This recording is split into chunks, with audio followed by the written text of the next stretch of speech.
Good morning students. BEd second year के paper knowledge and curriculum ज्ञान और पाठ्यचर्या के अंतर्गत हम गांधी जी के शिक्षा दर्शन के बारे में अध्ययन कर रहे थे। हमने इससे पहले वाले वीडियो में हमने आज की वीडियो में देखा था कि गांधी जी की शिक्षा का अर्थ, उसके उद्देश्य क्या है और पाठ्यक्रम की हम चर्चा कर रहे थे। हमने उसको शॉर्ट में लिया था। आज हम पहले शुरुआत करेंगे पाठ्यक्रम से कि गांधी जी के अनुसार शिक्षा का पाठ्यक्रम क्या होना चाहिए।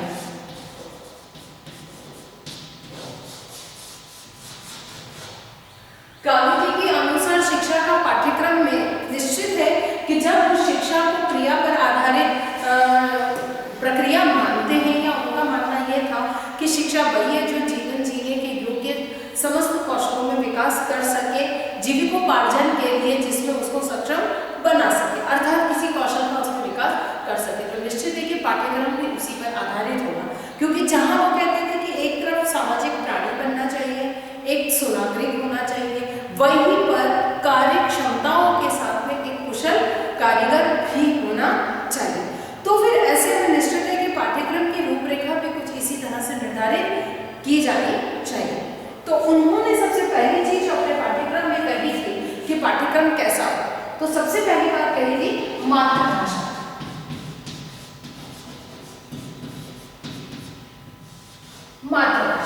मातृभाषा में शिक्षा देने पर उन्होंने सबसे पहले बल दिया, क्योंकि जिस भाषा को हम बोलते नहीं हैं, जानते नहीं हैं, जिसके बारे में हमको समझ नहीं है, उस भाषा में अगर हम किसी बात को सुनते हैं तो हमें वह बात समझ में नहीं आती है, या हम यूँ कहें कि हमको फिर उसमें रुचि नहीं। वही चीज शिक्षा के साथ कहती है कि जो बालक बचपन से जिस भाषा को सुनता आ रहा है, यानी कि सबसे प्रथम बार जिस भाषा का संपर्क, जिस भाषा के वो संपर्क में आए, उससे बिल्कुल भिन्न भाषा अगर बालक के सामने कहीं बोली जाए या उसे कहा जाए कि उसे पढ़ो, तो निश्चित है कि बालक को बहुत सारी कठिनाइयों का सामना करना पड़ेगा, और ऐसे में संभव है, मे भी पॉसिबल, कि वो उस शिक्षा से अपने आप को दूर कर ले या दूर चला जाए। तो यही स्थिति यहाँ पर देखने को मिली थी, क्योंकि अंग्रेजों ने अपने स्वार्थ में सस्ते कर्मचारी अंग्रेजी, भारतीय अंग्रेज तैयार करने के लिए, क्योंकि इंग्लैंड से जो कर्मचारी लेकर आ रहे थे अपने व्यवसाय, अपने कार्य को, शासन को सुचारू रूप से चलाने के लिए, वे बहुत महंगे पड़ रहे थे। इसीलिए वो यहाँ भारत में ही सस्ते कर्मचारी तैयार करना चाहते थे। इसीलिए एक तरफ तो सस्ते कर्मचारी तैयार करना, दूसरी तरफ ईसाई धर्म के प्रचार प्रसार के लिए ब्रिटिश ईस्ट इंडिया कंपनी, और दूसरी तरफ ईसाई मिशनरीज ने अंग्रेजी शिक्षा से संबंधित स्कूलों की स्थापना करके और अंग्रेजी माध्यम से शिक्षा देना प्रारंभ किया, जिससे कि बालक की रुचि उसमें, या यूँ कहा जाए कि वह शिक्षा केवल बौद्धिक, या यूँ कहा जाए केवल एक ज्ञान शिक्षा देने मात्र का उसका कार्य था, बालक के विकास पर उसका कतई ध्यान नहीं था। इसीलिए गांधी जी ने उसका विरोध किया और अपने बुनियादी शिक्षा के सिद्धांत के लिए उन्होंने शिक्षा पर जब उन्होंने ध्यान दिया, तब उन्होंने कहा था कि पाठ्यक्रम मातृभाषा में होना चाहिए, या शिक्षा जो है वो मातृभाषा में होनी चाहिए। दूसरी बात जो यहाँ पर उन्होंने कही थी वह बुनियादी, यूँ कहा जाए बेसिक क्राफ्ट या बुनियादी कार्यानुभव, बेसिक क्राफ्ट।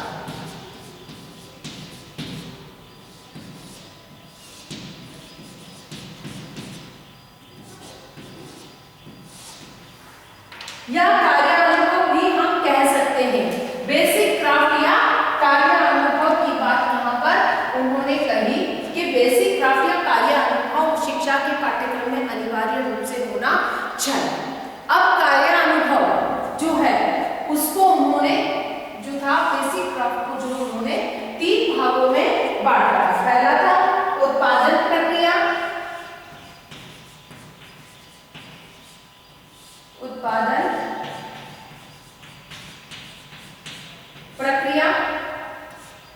दूसरा था रख रखाव की प्रक्रिया,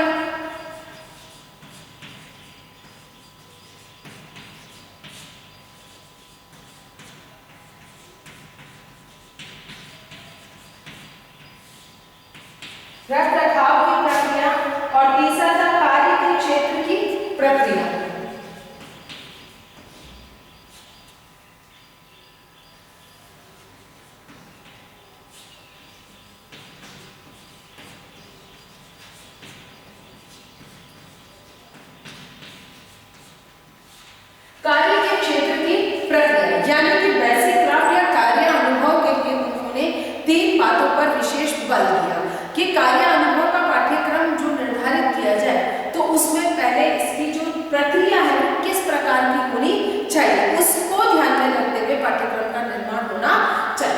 पहला क्या था, उत्पादन की प्रक्रिया, यानी कि उत्पादन के लिए जो प्रक्रिया या किस तरह से उत्पादन कार्य किया जाता है, उत्पादन की प्रक्रिया का ज्ञान हमें होना चाहिए। जैसे कि कुम्हार एक मटकी को बनाता है तो वो उसकी प्रक्रिया क्या है, किस तरह कौन सी मिट्टी का चुनाव वो कैसे करता है, मिट्टी का चुनाव के बाद में उसको वो बांधता कैसे है, गीली मतलब जिसको हम भुनता, उसको मिट्टी का जो एक बनाता है उसका जो मसाला है वो कैसे तैयार करता है, फिर मटकी को बनाने के लिए किस तरह के उपकरणों की से आवश्यकता होती है, वो कहाँ से जुटाता है, वो किस तरह से फिर उपकरणों के उपयोग के माध्यम से मटकी का निर्माण करता है और किस तरह से उसे पूर्ण या मतलब यह कहा जाए कि पूरी प्रक्रिया किस तरह से अपनाई जाए। दूसरी बात आती है रखरखाव की प्रक्रिया, क्योंकि उत्पादन तो हमने कर दिया तो उसे सुरक्षित रखा कैसे जाए, क्योंकि जब तक हमने उत्पादन किया और उसको सुरक्षित रखने की प्रक्रिया पर ध्यान नहीं दिया गया तो निश्चित है कि हमारा द्वारा उत्पादन की गई वस्तुएं व्यर्थ चली जाएंगी या खराब हो जाएंगी। इसीलिए अनिवार्य है कि जो कुछ भी उत्पादन किया जाता है उसको सुरक्षित रखने की संपूर्ण प्रक्रिया, संपूर्ण जानकारी एक पालक के पास होनी चाहिए, क्योंकि उसने सीख तो लिया कि मैंने इसको निर्माण किया, जैसे उसने मटकी बनाना सीख तो लिया, अब उसे ये पता होना चाहिए कि मैं इसे सुरक्षित कैसे रख सकूंगा, रखने के लिए किस तरह से मुझे कौन कौन सी सावधानियों का पालन करना चाहिए जिससे कि मेरा बनाई हुई वस्तु खराब न हो, क्योंकि जब जरा सी भी खराब हो जाती है तो कोई भी व्यक्ति उसे नहीं खरीदता है। तो इसीलिए अनिवार्य है कि रख रखाव की प्रक्रिया भी पूर्ण रूप से सुरक्षित किसी भी चीज को रखने के लिए भी अपने एक नियम या एक अपने तरीके होते हैं, उसकी जानकारी पालक को होनी चाहिए। फिर कार्य के क्षेत्र की प्रक्रिया, यानी कि उस कार्य को कहाँ पर किस क्षेत्र में उसका मतलब उस कार्य को करने के क्षेत्र क्या है, कहाँ किस क्षेत्र में किस जगह पर कौन कौन सी परिस्थिति, कैसे वातावरण, कैसे कार्य की दशाएं होती है, कार्य करने के उसमें किस प्रकार के कौशल मतलब क्षमताओं की आवश्यकता होती है, इन सब की जानकारी इसके अंतर्गत दी होनी चाहिए। तभी का बेसिक क्राफ्ट या कार्यानुभव की जो बात की जाती है उसको हम पूर्ण रूप से सफल बना सकते हैं या बालक का एक कौशल का विकास हम कर सकते हैं। तो यहाँ पर कहा जाए कि संपूर्ण कार्य के क्षेत्र की पूर्ण जानकारी उसमें प्रदान की जाती है। अब यहाँ पर एक चीज और समझने की बात है कि बेसिक क्राफ्ट के विषयों की जहाँ तक बात की गई कि इसमें बेसिक क्राफ्ट के जो विषय है वो कौन कौन से होने चाहिए, तो यहाँ पर हम इस चीज को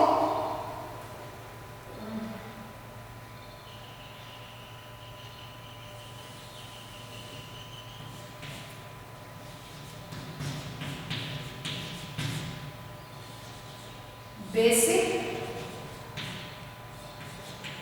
क्राफ्ट के विषय, ठीक है ना।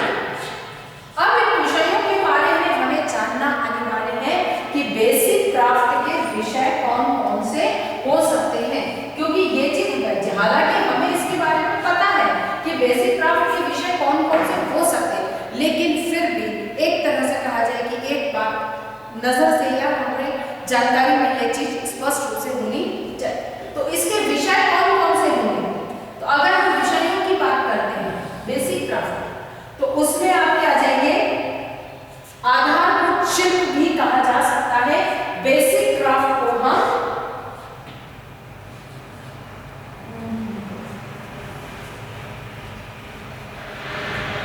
इसको हम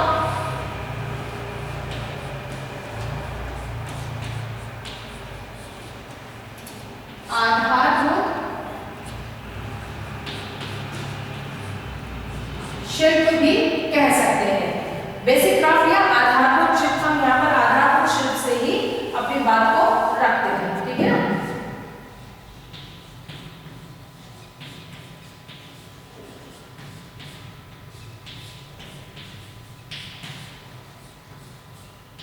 आधारभूत शिल्प, ठीक है। इसके विषय कौन कौन से होंगे, इसमें जो विषयों की बात की गई है वह है कृषि,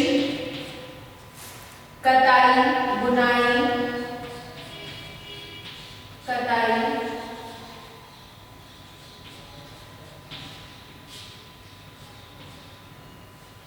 कताई बुनाई, लकड़ी का काम,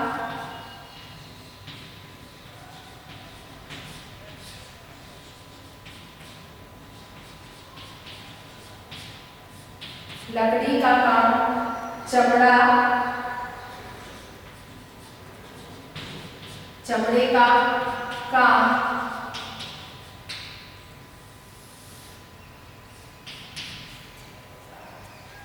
मिट्टी के बर्तन,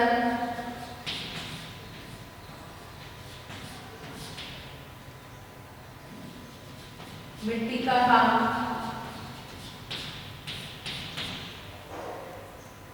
पुस्तक कला,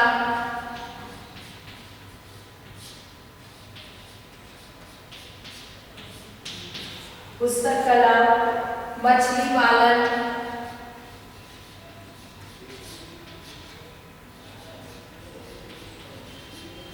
मछली पालन, फल सब्जी,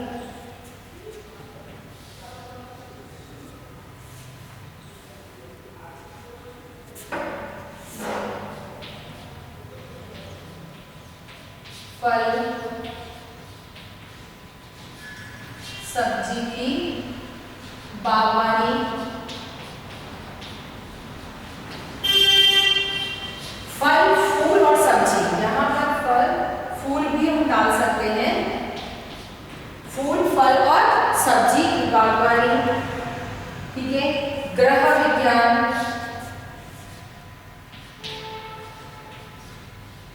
ग्रह विज्ञान और अंत में स्थानीय उद्योग, स्थानीय उद्योग, ठीक है ना।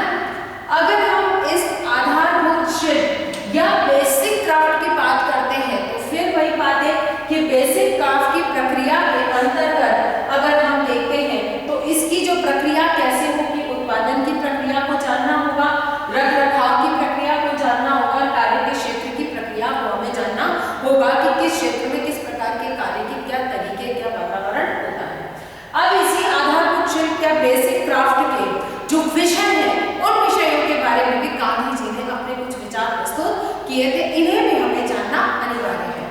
तो अब इनको अगर हम देखते हैं तो स्थानीय उद्योग, क्योंकि हर स्थान विशेष के अपने अलग उद्योग होते हैं, क्योंकि यहाँ जैसे हम कहें कि जैसे हम यहाँ पर अपने क्षेत्र की, राजस्थान के इस क्षेत्र की आबू साइड की बात करते हैं तो यहाँ का बेसिक उद्योग अगर एक तरह से देखा जाए तो पारंपरिक या मूल उद्योग यहाँ पर ऐसा विशेष कुछ नहीं है, क्योंकि यह एक आदिवासी क्षेत्र था और यहाँ का अगर हम बेसिक उद्योग पाते हैं तो जंगली जड़ी बूटियां थी जो कि आदिवासियों के द्वारा शहरों से उन्हें लाई जाती थी और उन्हें बेचा जाता था, क्योंकि यह एक निश्चित है कि चूनी खराड़ी के नाम से ये गांव था और उसी गांव को आबू रोड के नाम से डेवलप किया गया। और यह एक तरह से कहा जाए कि यहाँ पर आदिवासी, यहाँ के मूल निवासी आदिवासी हैं और उसके बाद जितना भी आदिवासियों से हटकर जितने भी सवर्ण या अन्य कोई जातियां आकर बसी हैं वो माइग्रेटेड है, वहाँ स्थानांतरित होकर यहाँ पर आई। इसीलिए यहाँ का कोई एक बेसिक क्राफ्ट जिसको बेसिक मूल उद्योग जिसको कहते हैं वह नहीं। लेकिन धीरे धीरे क्योंकि माउंट आबू पास में था तो माउंट आबू की वजह से यहाँ का जो स्थानीय उद्योग जो अगर अब बनता है तो वो बनता है पर्यटन। तो पर्यटन से संबंधित जितने भी हैं, जैसे जो पर्यटक आते हैं उनके रहने खाने या यातायात के साधन की व्यवस्था, तो उस हिसाब से टैक्सी, होटल्स और रेस्टोरेंट्स यहाँ के स्थानीय उद्योग माने जा सकते हैं। अगर हम उदयपुर क्षेत्र की बात करते हैं तो अगर एक तरह से कहा जाए कि पुरान एक वर्तमान के साथ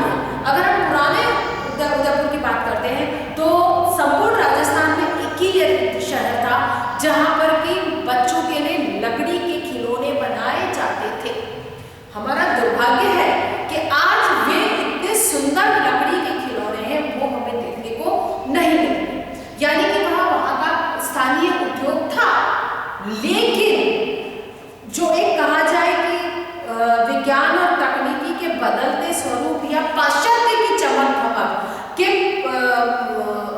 उसमें बंद कर या पाश्चात्य की चमक धमक से आकर्षित होकर वहाँ के लोगों ने या वहाँ के जो परंपरागत खिलौना उद्योग था उस पर आघात पहुंचा और लोगों ने उन खिलौनों को बनाना बंद कर दिया। अब ढूंढने से भी वहाँ के मूल जो है लकड़ी के अब वो उद्योग हमें देखने को नहीं मिलते हैं।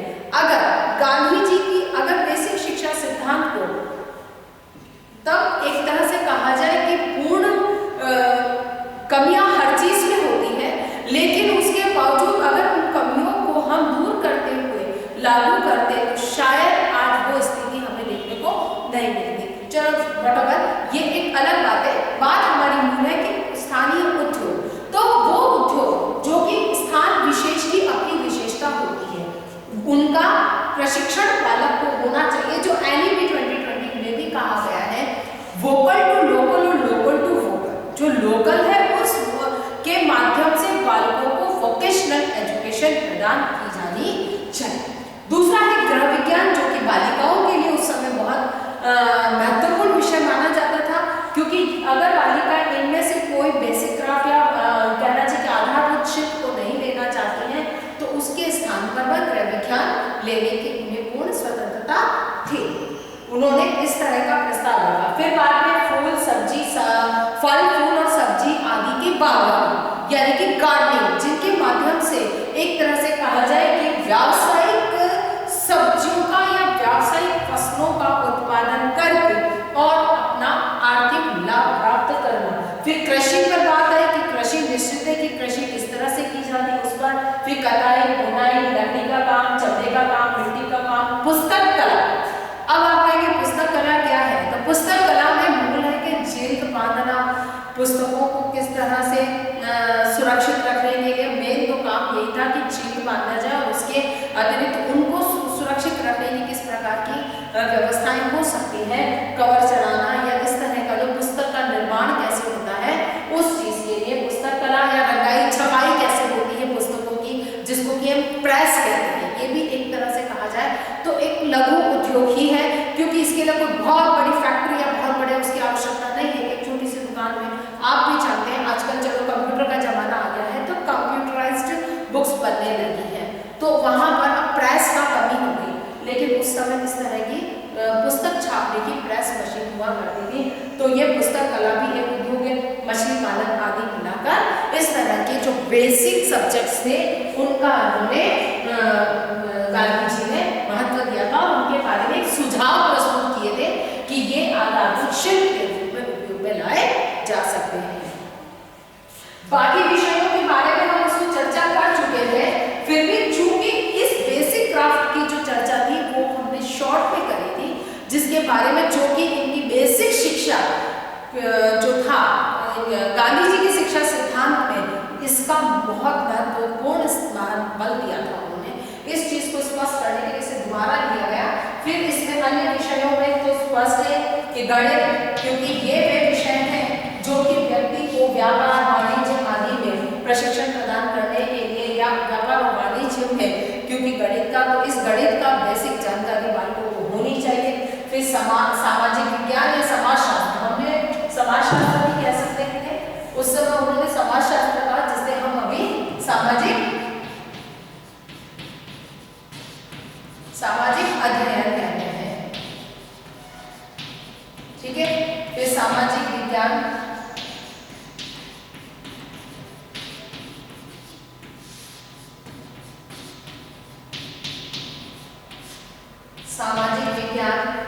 ठीक है।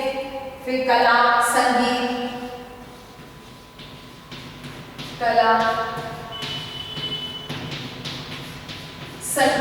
ये भी एक विषय है। और शारीरिक शिक्षा, मैं यहां लिख देती हूं,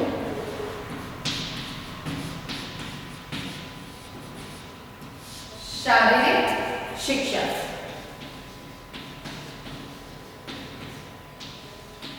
इन विषयों पर गांधी जी ने बल दिया था। बेसिक चार आधारभूत शिल्प के साथ उन्होंने सामाजिक प्राणी बनाने के लिए, या यूं कहा जाए कि मनुष्य एक सामाजिक प्राणी है और समाज क्या है और सामाजिक वातावरण, हमारा शहर, हमारी संस्कृति अध्ययन विषयों पर जोर दिया, जिसमें कि इतिहास, अर्थशास्त्र, भूगोल, नागरिक शास्त्र आदि सभी विषयों को उसमें स्थान, समाजशास्त्र आदि सभी विषयों को स्थान दिया गया, क्योंकि हर चीज को समझने के लिए इन विषयों का होना अनिवार्य। फिर बाद में था सामाजिक विज्ञान, क्योंकि प्राणी शास्त्र, हम कहते हैं कि बेसिक क्राफ्ट के अंतर्गत बागवानी होनी चाहिए, मछली पालन होना चाहिए, कटाई बुनाई कृषि का होना चाहिए, तो इन सब के लिए क्या है, विज्ञान के अंदर क्या है, उसका मूल आधार क्या है, जिसको कहना चाहिए प्रारंभिक जानकारी क्या है, इसका पता होना चाहिए कि पेड़ पौधे कितने प्रकार के होते हैं, वो किस तरह की उनकी संरचना होती है। जब इन चीजों की जानकारी एक बालक को होती है तो वो कृषि या ऐसे जो विज्ञान जो है इन विषयों में रुचि ले सकते हैं। यानी कि इनको समझने, इनके साथ में अगर ये और जुड़ जाए सामाजिक विज्ञान, तो निश्चित है कि बालक को दुगना लाभ हो सकता है। फिर कला और संगीत, जो हमारी सभ्यता और संस्कृति को समझने के लिए, उसको आगे हस्तांतरित करने के लिए, आगे बढ़ाने के लिए, अपने समाज समुदाय से जुड़े रहने के लिए कला और संगीत का होना आवश्यक है। और शारीरिक शिक्षा, जो कि एक स्वास्थ्य क्या है, स्वास्थ्य की दृष्टि से किन किन बातों को ध्यान में रखना चाहिए, इस हिसाब से एक शारीरिक शिक्षा विषय पर भी गांधी जी ने बल दिया था। तो गांधी जी के अनुसार जो हमारा पाठ्यक्रम था वो इस प्रकार का निर्धारित किया जा सकता है। इस तरह से उन्होंने सुझाव प्रस्तुत किए। अगली बात आती है हमारी शिक्षण पद्धति, यानी कि किन विधियों के माध्यम से हमने पाठ्यक्रम निर्धारित कर लिया, शिक्षा के उद्देश्य निर्धारित कर दिए, देख लिए गांधी जी के अनुसार। तो अब यहाँ देखने की बात ये थी कि शिक्षण विधियों के बारे में, कि गांधी जी ये भी जानते थे कि कोरे भाषण से बालक पढ़ नहीं सकता है, इसीलिए शिक्षण पद्धतियों पर भी उन्होंने अपने विचार प्रस्तुत किए।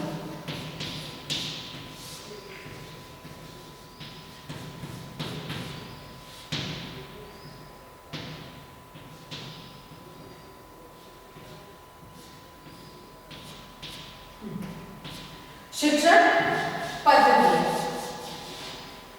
ठीक है। तो शिक्षण पद्धति या शिक्षण विधि की हम बात करते हैं, तो यहां हम देखेंगे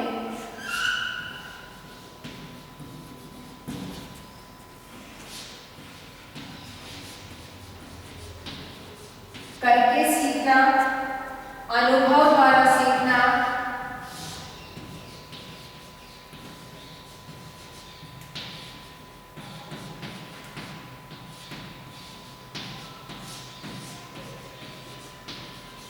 अनुभव द्वारा सीखना, क्रिया द्वारा सीखना,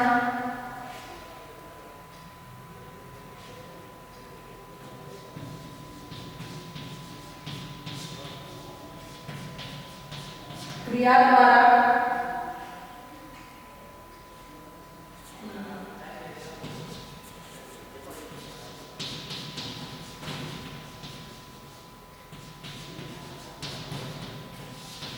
ज्ञानेंद्रियों का प्रशिक्षण,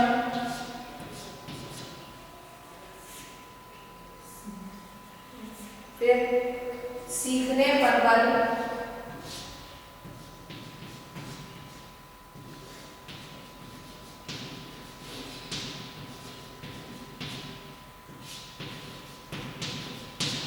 सीखने पर बल,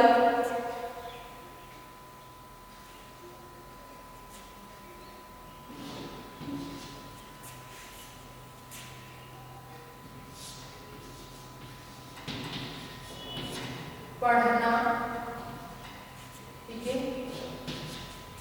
उसके बाद है सहसंबंध,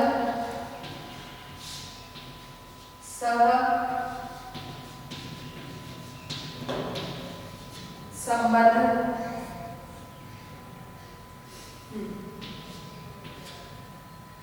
और अनुभव आ गया, ठीक है। अगर हम इन पर गांधी जी के इन शिक्षण विधियों पर ध्यान दें तो देखिए आप लोग कि यहाँ पर अधिकांश रूप से उनकी जो शिक्षण विधियाँ थी वो अनुभव पर आधारित थी। पहला है करके सीखना, यानी कि किसी भी कार्य को बालक खुद करके सीखे, यानी कि उसे खुद करने के अवसर प्राप्त होने चाहिए। जैसे कि बालक को हमने भले ही चाहे हम थ्योरेटिकल पढ़ रहे हैं जिसमें कि प्रैक्टिकल पॉसिबल नहीं, तो उस थ्योरेटिकल के लिए भी उस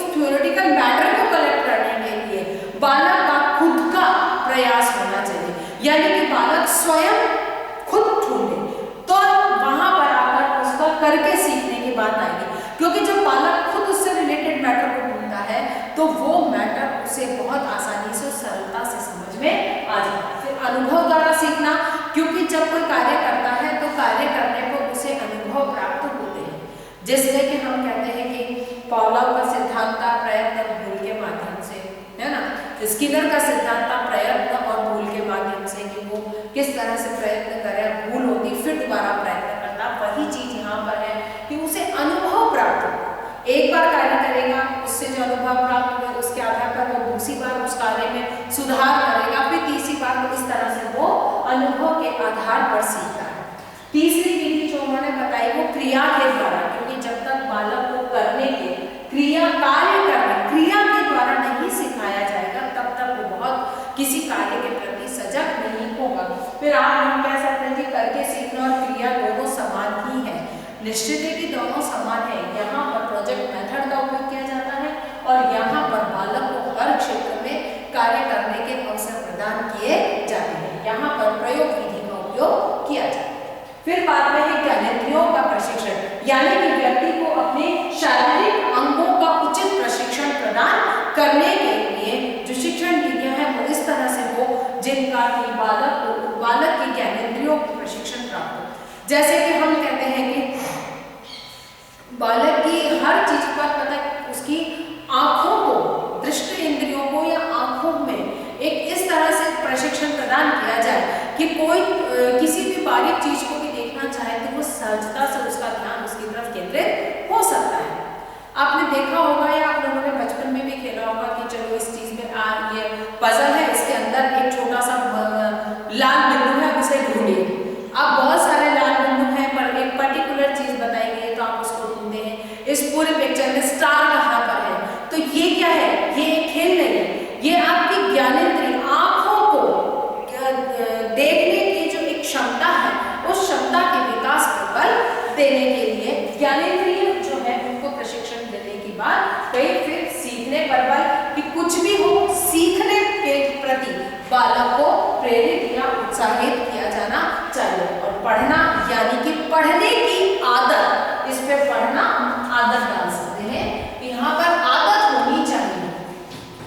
अगर आदत नहीं है तो निश्चित है कि आप बालक को पढ़ने के लिए प्रेरित नहीं कर सकते हैं, और जब तक बालक पढ़ेगा नहीं तब तक वो किसी चीज को सीख नहीं सकेगा। इसलिए जो शिक्षण विधि है हमारी वो पढ़ने की आदत का विकास करे, फिर सहसंबंध को रिलेशन की विधि का उपयोग करते हुए बालक को शिक्षण प्रदान किया जाना चाहिए।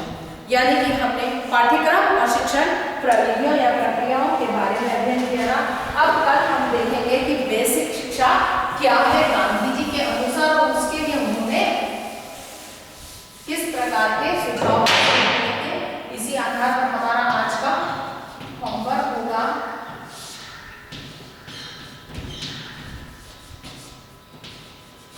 गांधी जी के अनुसार शिक्षा का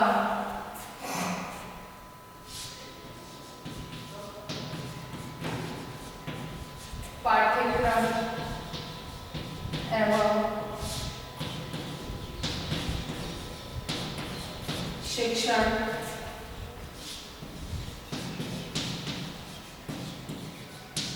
विधियां कौन सी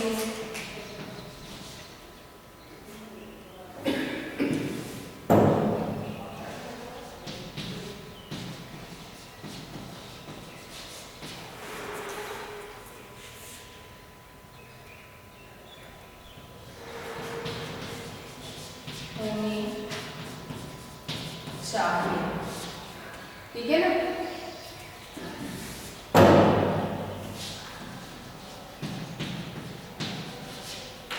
गांधी जी के अनुसार शिक्षा का पाठ्यक्रम, शिक्षण विधियां कैसी होनी चाहिए, इसका स्पष्ट कीजिए। आपका आज का प्रश्न है। बात को समाप्त करने से पहले कोविड-19 की इस महामारी के दौर में अपने आप को सुरक्षित रखें। बहुत अधिक आवश्यकता होने पर ही घर से बाहर निकलें। घर से बाहर निकलते हैं तो अपने हाथ को 3 बातों का ध्यान रखें। मुंह पर मास्क लगाकर चलें, सोशल डिस्टेंसिंग का पालन करें और समय समय पर हाथों को साफ स्वस्थ रहें, सुरक्षित रहें। धन्यवाद।